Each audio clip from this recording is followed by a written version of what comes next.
right. Well, today we are in the second part of a series called Heartsick. Heartsick, we're looking at the heart. And this is one of those series where if you weren't with us last week, it might be a little bit difficult to track, so I'll kind of bring you up to speed. It's like one kind of builds on the next one. So what we talked about last week is like how typically, when we try to change something about ourselves, like maybe a New Year's resolution, or like, okay, I'm going to try and break this habit, or I want to get better at this, we try to change. We typically put our effort into the outside behavior, right? Like what we're doing. Or if we get frustrated with people, something about someone, maybe something we work with, somebody in our family, right? We focus on the outside behavior. If we talk to them about it, we're like, hey, you're doing this, we don't really like this, right? Or if you're a parent and you're raising children, typically we put our focus, our attention, our energy into correcting the outside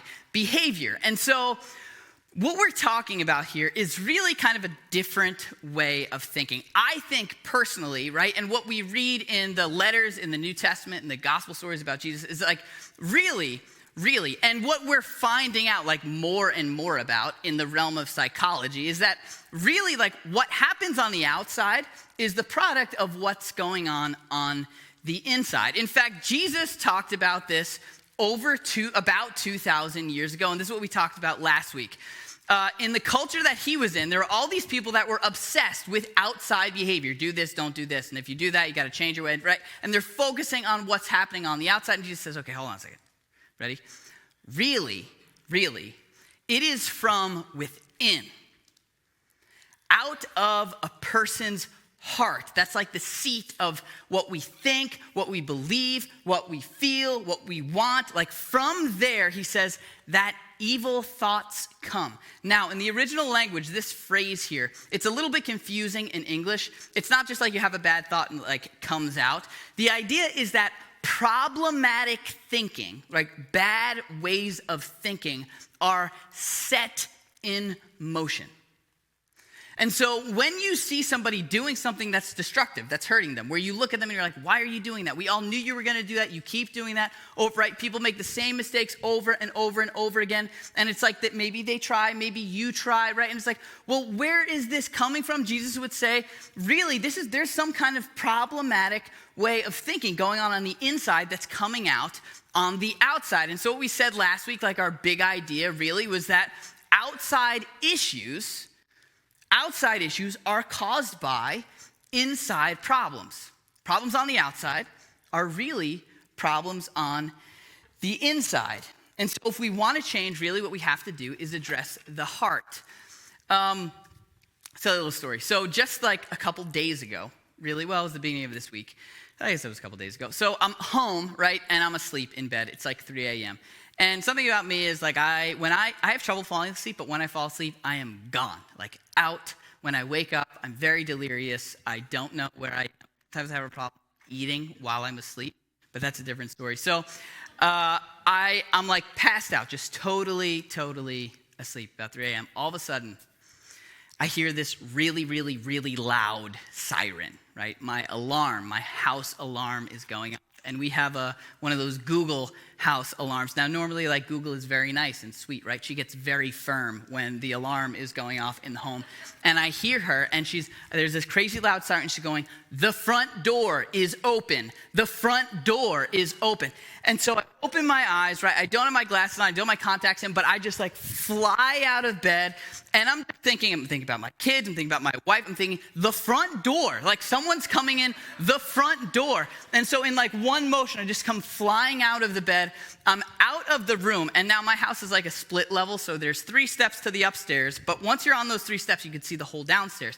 And I can see the front door. So my heart is pounding. I'm going crazy. I come running out. I look, and the front door is open. It's not like, she was right. It's not like a little open. It's like way open. And now I'm ready to fight.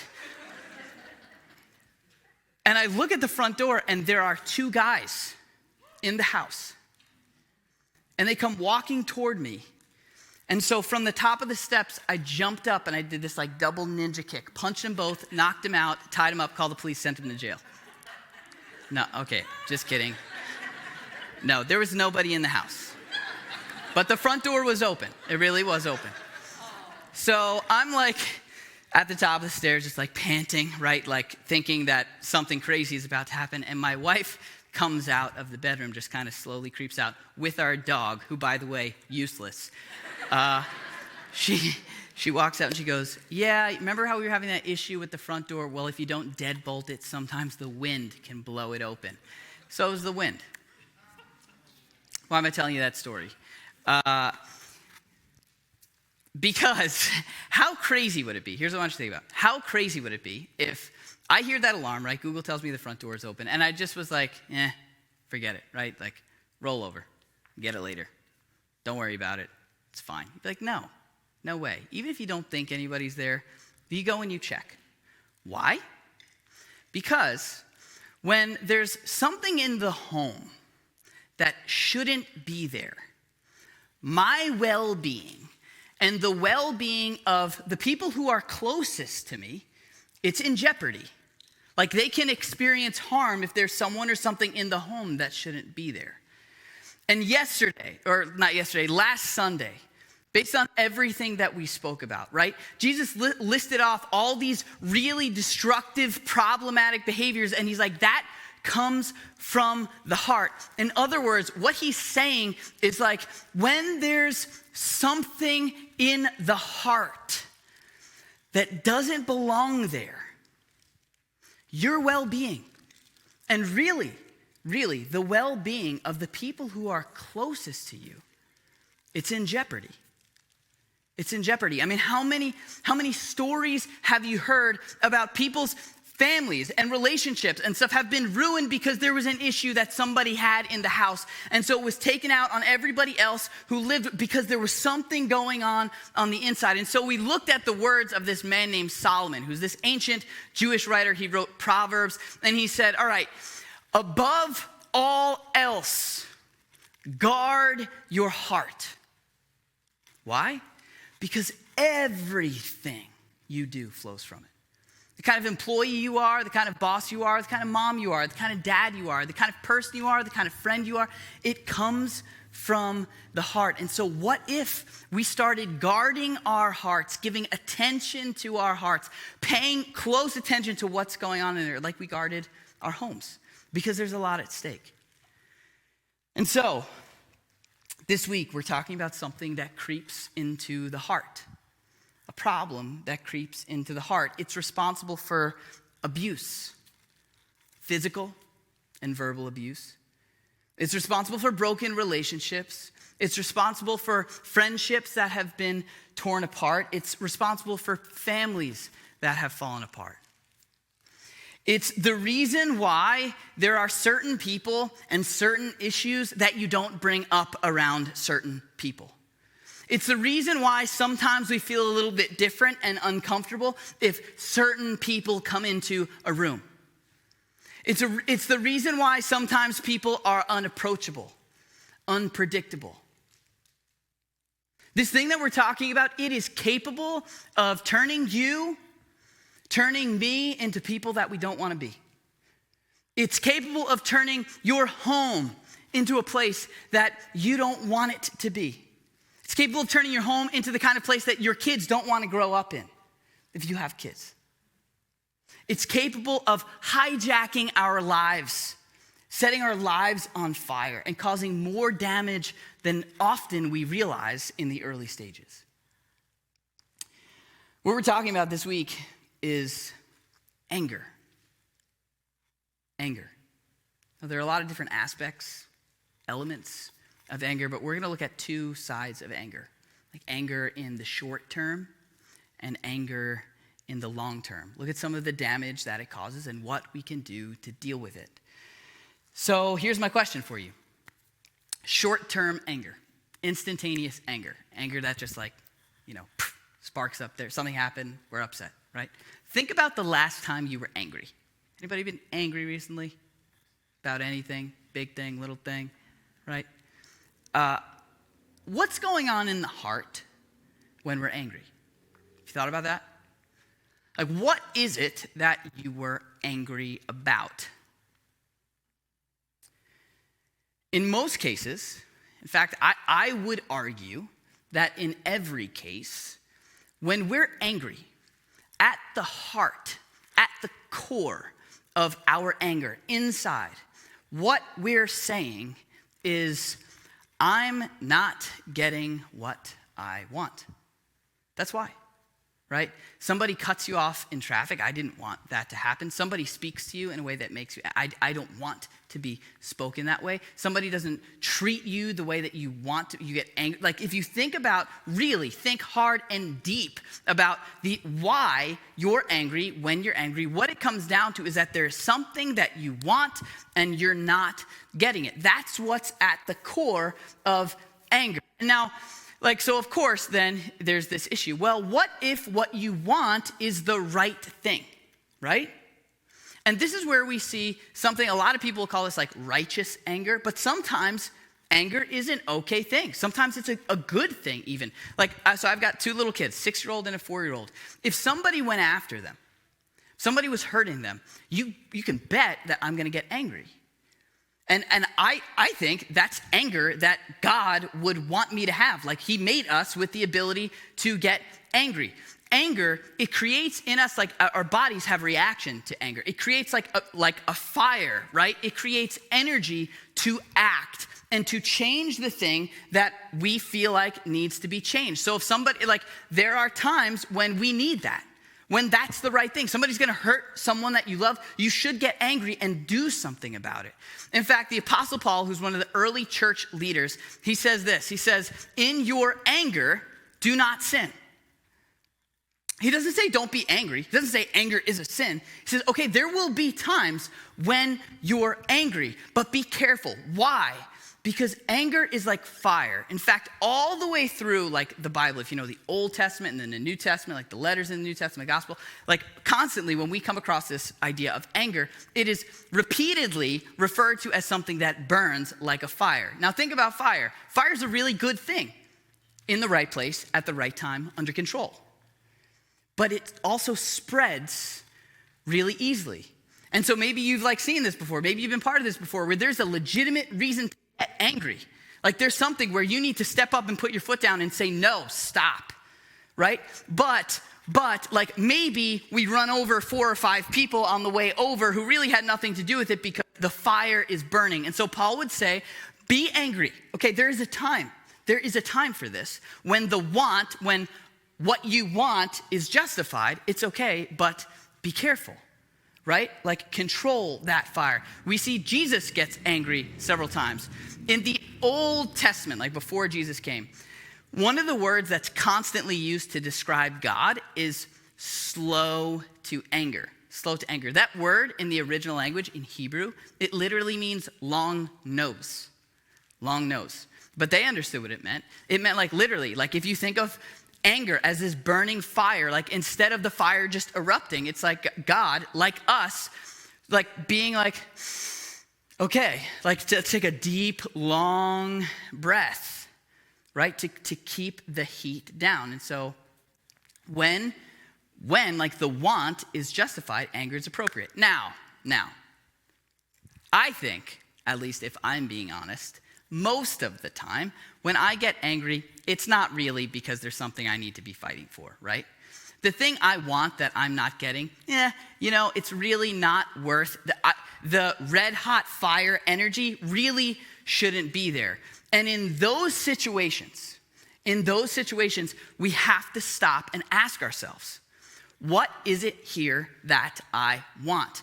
In fact, this passage here where the Apostle Paul says, in your anger, do not sin. The second half of that verse, so it's actually a quote from the book of Psalms, which is in the Old Testament before Jesus. The second half of that quote says, but on your bed, search your heart and be still. When you're angry, get away. Maybe it's on your bed. Maybe it's in the shower. Maybe it's in the corner. But stop and really think, what's going on in here? What is it that I want that I'm not getting? And what you'll see is that it has the ability to diffuse the situation right away. I heard about a couple that every time they argue and one of them gets angry, the angry one just says, I'm not getting what I want. And immediately it just diffuses everything, right? Because it brings like the heart issue right to the surface. Just yesterday, my wife and I, we were talking. And we weren't really like seeing eye to eye on a certain issue. There's a little bit of a communication issue. I was saying one thing, she was saying another thing, and it just seemed like we weren't understanding each other. And all of a sudden, I felt like a little burn going on. I was starting to get like frustrated. And I'm like, what is the deal here? And then I stopped and I thought, well, tomorrow morning I've got to talk about being angry, so I better not blow this, right?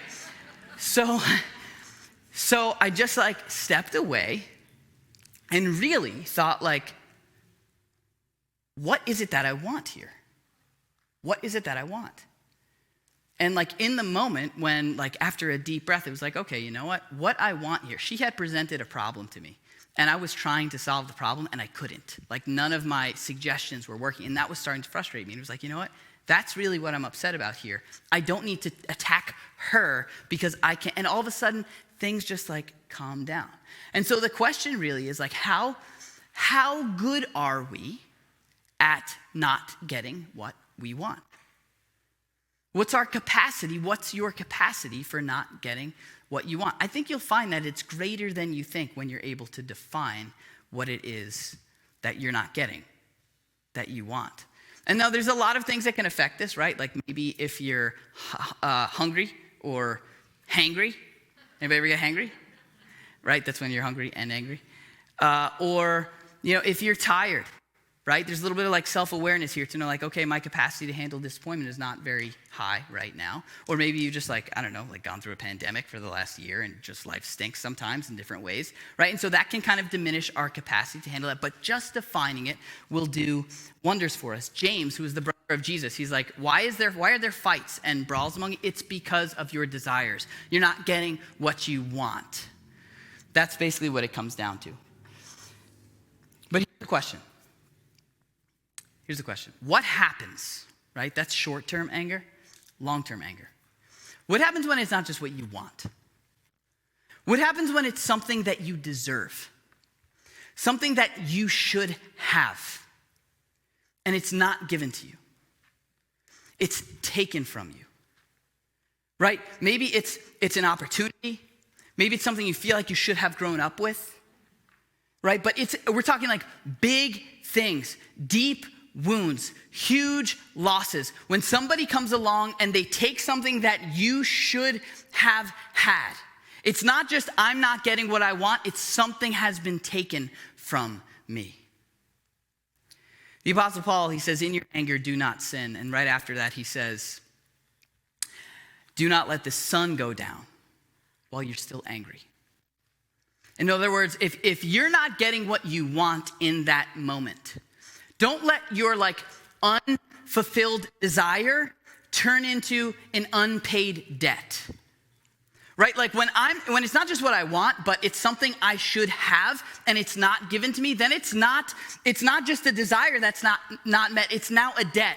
It's this idea that you owe me. You owe me. And when we see deep-rooted anger, usually there is an unpaid debt. Like somewhere at some point, maybe it was in childhood, maybe it was like years ago, but there is something that was taken from somebody. Something that was taken from you and now you can't get it back. Like maybe you grew up feeling like I should have had a father who was there for me and he never was. And now there's a debt.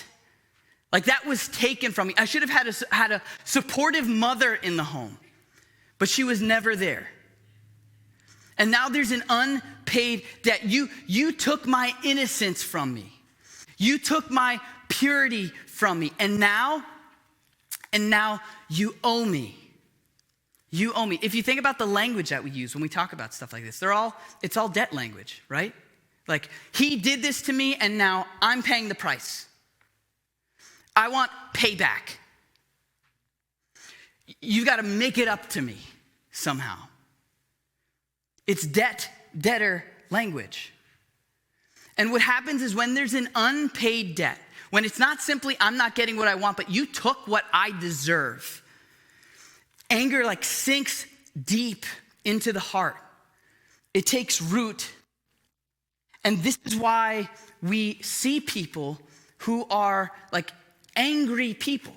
People you would describe as an angry person. He's an angry person. She's an angry person. It's because when there is a large outstanding debt, typically, everybody else ends up paying for it. Like if you know someone who just like gets angry at the drop of a hat, and it's a totally disproportionate response, it's usually there's a story of deep hurt. Maybe it happened years ago, maybe it happened days ago, but there's a story of deep hurt. There's an unhealed wound beneath that debt. Something has been taken from that person.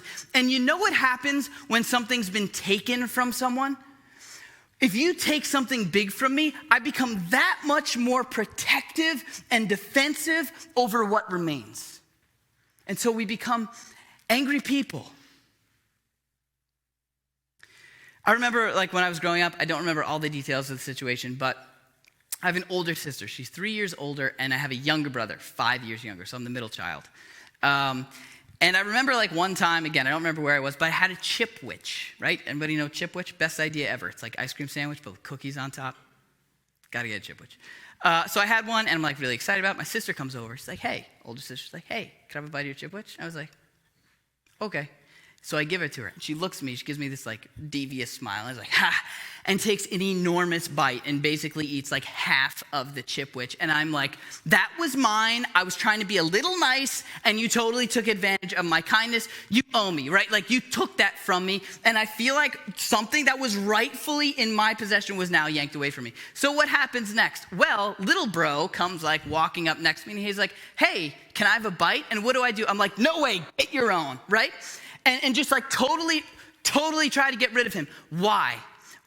It's because something has already been taken from me, and now I am that much more protective over what remains. If you just saw my interaction with my brother, you'd be like, what's your problem, man? Right? Like it doesn't make sense. But when you see that something significant has just been taken, like the response kind of makes sense. And so what I'm getting at here is that he's paying her debt. It travels on to somebody else.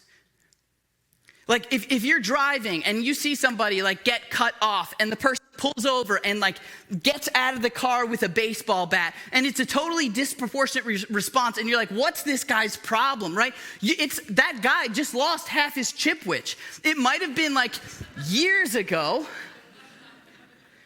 It might have been years ago, it might have been days ago, but there is an unpaid debt, and now he's protecting what remains.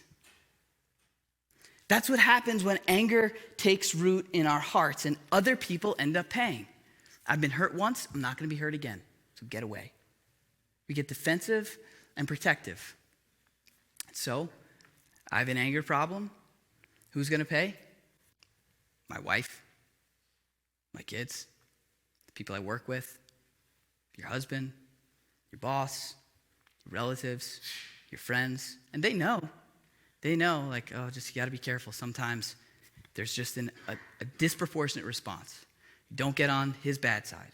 Don't get on her bad side. She's a little bit of an angry person. What's behind that is a deep wound.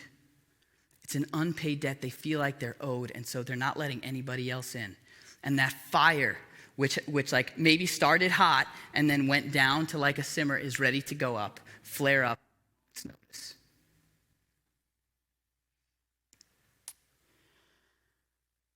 So what do we do with anger? How do we handle it? The Apostle Paul gives us some instructions in this same letter. He says, get rid of all bitterness. This is a really interesting word in the Greek language. It has the idea of like being appalling to every one of the senses. It's like, that guy leaves a bad taste in my mouth. I don't want to see him. I don't want to hear it. I don't want to be in the same room as him. Like bitter.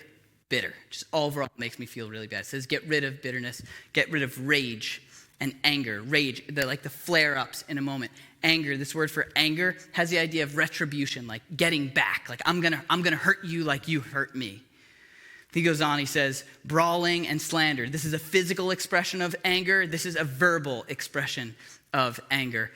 He says, along with every form of malice, just all forms of negative feelings towards someone, he says, get rid of it, take it off. The verb there for get rid of it literally means like to take off, to throw off. Like if you were to walk through a spider web and you would be like, get it off me, right? Like that's the idea. Don't let that live in the heart. Don't let the guy stay in your house, right? Get it out of the heart, get him out of the house, get it off you, get rid of it. It's like, okay, well, how, Paul? He gives an alternative. He says, be kind and compassionate to one another instead. It's like, okay, well, if you've ever tried to be nice, kind, and compassionate to somebody that you don't like, it's pretty difficult. But then he gives one word, and this one word changes everything. Actually, it's a few words. He says, forgiving each other. Now, the New Testament, this letter was written in a language called Koine Greek. It's an extremely detailed, specific language, more specific than English.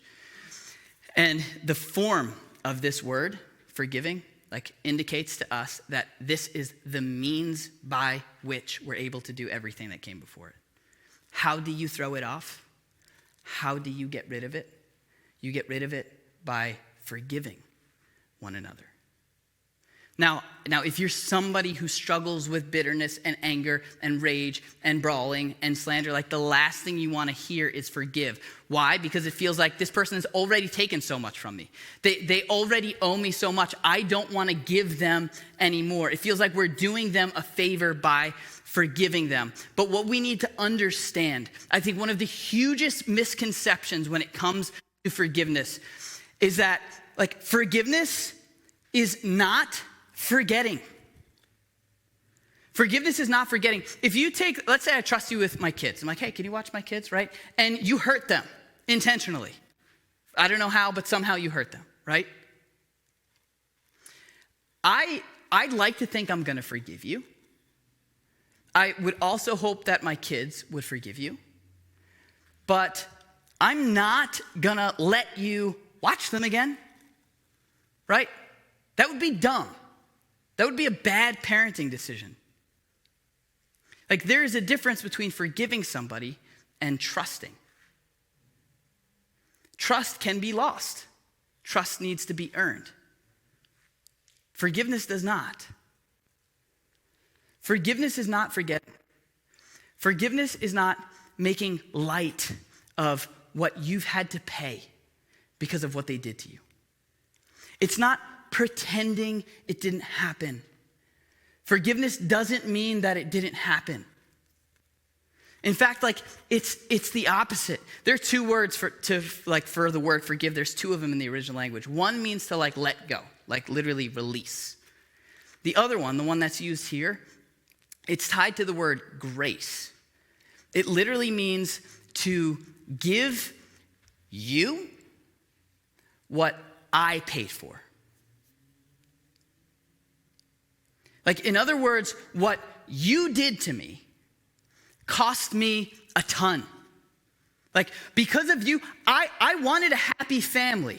I wanted a happy marriage. And because of what you did, it's over. And I had to pay for that. That cost me a lot. I wanted to have a happy childhood, but because of the way you treated me, the home that you created, I had to pay the price and grow up without that. That was a price that I paid. It's choosing to acknowledge the price that you paid, but then to cancel the debt.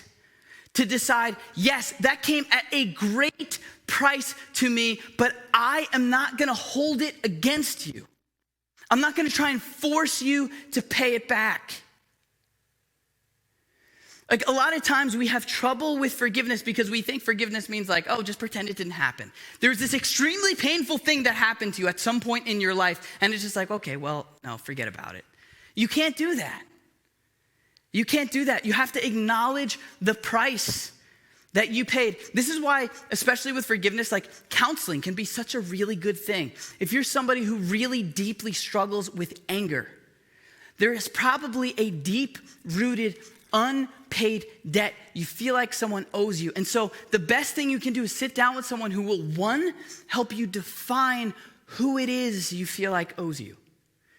And then two, what it is they owe you. What is the price that you paid? What did you grow up with or without that you should have had? What was taken from you? And once you put a name on it, then you can say, like, that's what this cost me.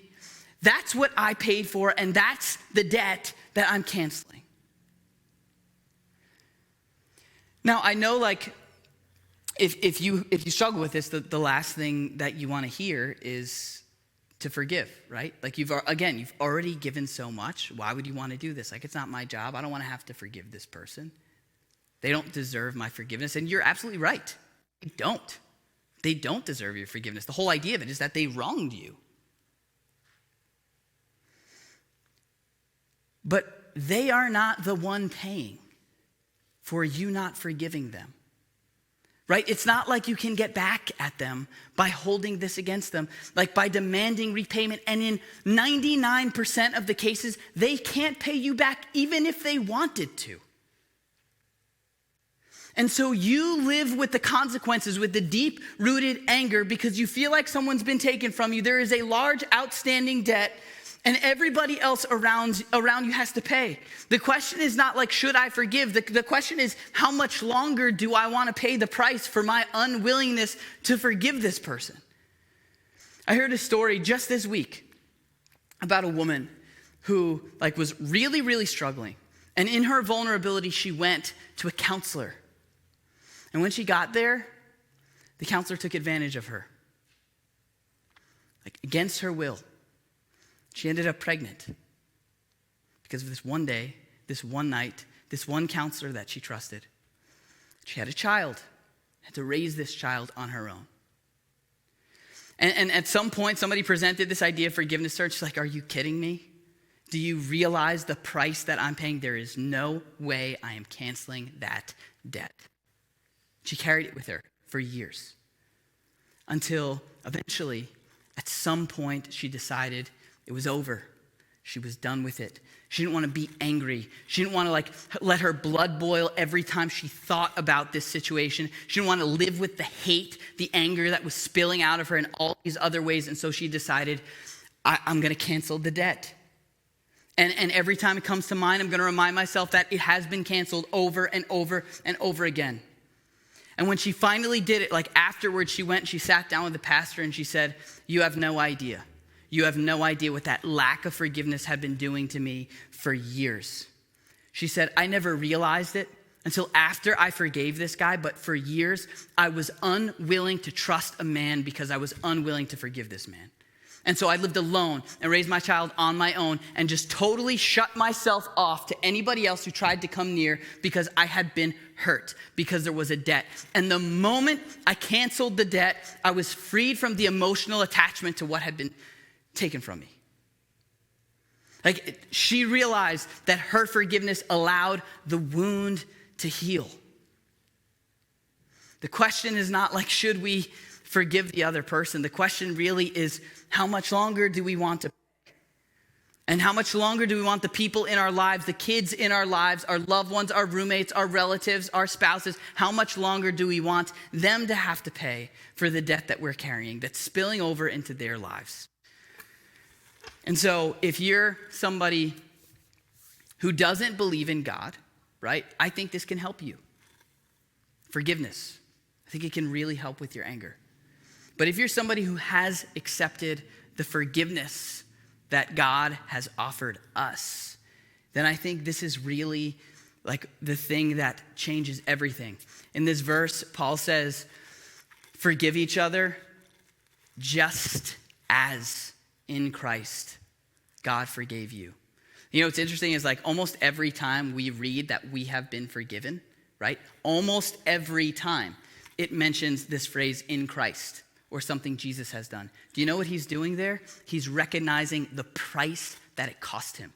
He's not saying, no, forget about it, it's all good, like water under the bridge, it's fine, like don't even think. He's like, no, you are forgiven. You are like my child. I hold nothing against you, but it came at a great price. It came at a great price. And so if you do believe that God has forgiven you, this is the thing that can change everything. Have you ever gotten a credit card bill, right? And maybe in the beginning of the month, nobody's gotten a credit card bill? Everybody does Financial Peace University, I guess. So like maybe, there's like a month where you feel like, oh, I'm doing a pretty good job, right? And then this has happened to me before where like you feel like you're doing pretty good, then the bill comes in, it's like, whoa, I spent that much money. Okay, I guess like all trips to 7-Eleven and this and that. It piles up, right? I wonder if there will be a moment like where one day we will stand before God and we will see our debt, like the record of our indebtedness. All the things we've done, big things, small things. And I wonder like what that realization will feel like. But here's the amazing thing. Paul, in another letter to another church, he said, when Jesus went to the cross, it was as if he took the record of our indebtedness and nailed it to the cross. And it died with him. Like, that's it. And so, like, again, I don't know what exactly what it's going to be like, but there's one of Jesus' friends, his name is John. He writes in another letter. It's a different letter. It's called Revelation. He writes about this scene where, like, in heaven, there's all these people and they feel this overwhelming sense of inadequacy. Like, we have totally blown it. We are so unworthy. And all of a sudden, Jesus shows up and there's this crazy sense of relief. There's this moment where all of a sudden, like, people, like, it clicks how much he has forgiven us. And I think if you're somebody who's accepted the forgiveness of Jesus, like, the more we grasp that belief now, that relief now, rather, that, like, the record of your debt has been nailed to the cross, that God will not hold that against you, that he has given you what he has paid for. That's when all the debts that are being held against us start to get so much smaller. And that's where we find the ability to pass on the forgiveness. Because we've been forgiven, and so we pass it on to other people. Some people would say that accepting forgiveness from God frees us from the penalty of our sin, but giving forgiveness to other people frees us from the penalty of their sin. We no longer have to pay that debt. I'm going to ask the band to come back up, but I'll leave you with this story. My family, we got a lot of issues, like any other family, right? But one thing that I love about my family is the way that everybody responds when a bill comes to a table at a restaurant. It's like usually the oldest generation, they're like, all of a sudden everybody jumps on it and they start fighting over it. It's like my dad, my uncle, my aunt, my mom, like, and my grandmother, everybody's like, let me get at it. And they're all trying to grab the bill. And usually it's like the older generation. So I'll like be there and be like, oh, like trying to, like, you sure? You got it, Dad? Oh, okay. Right. One day I'll have to, but everybody jumps on top of it, like wanting to pay. And it's a beautiful picture of like generosity. Everybody wants to pay the table's debt. Now, how sad would it be? How sad would it be if, like, the bill came around and all of a sudden somebody, like, we all sat back. It was like, last week I got you a lemonade, right? And if you think about, like, what it cost me in gas to get you here because you were my car, like, maybe we could, like, subtract this. And it was like, well, yeah, remember, like, though I got you that sandwich at the deli? Or, okay, like, that would be fair. It would be right? I owe you, you owe me. But who wants to live that way? That's the way some of us are living in our relationships. Like, do you know what she did to me? Like, I reached out to her, she doesn't even text me back. I got him this, he didn't say anything. He didn't even say anything. And we're like keeping records of debts, and you can do that. It's fair. You're probably right. But who wants to live that way? And so what if we followed the example of Jesus and we gave to others what we paid for? We canceled debt. We started to be the kind of people that pick up the tab. Maybe if we did that for the debts, big and small, maybe we would start to see the anger in our lives totally melt away. Let's pray together. God, you are so good. You are so forgiving. You are so loving. And I don't think there will ever be a day when we really grasp how great your grace is for us. But we will try, God. So in these moments today, in those moments tomorrow, when we want to hold things against people, Lord, rather than taking on anger and holding these unpaid debts, God, would you help us to follow your example and forgive one another, to get rid of all bitterness and anger and rage and slander and brawling, and to be kind and compassionate, to love one another because you have forgiven us. God, do the hard work in our hearts. Free us from anger. In Jesus' name we pray.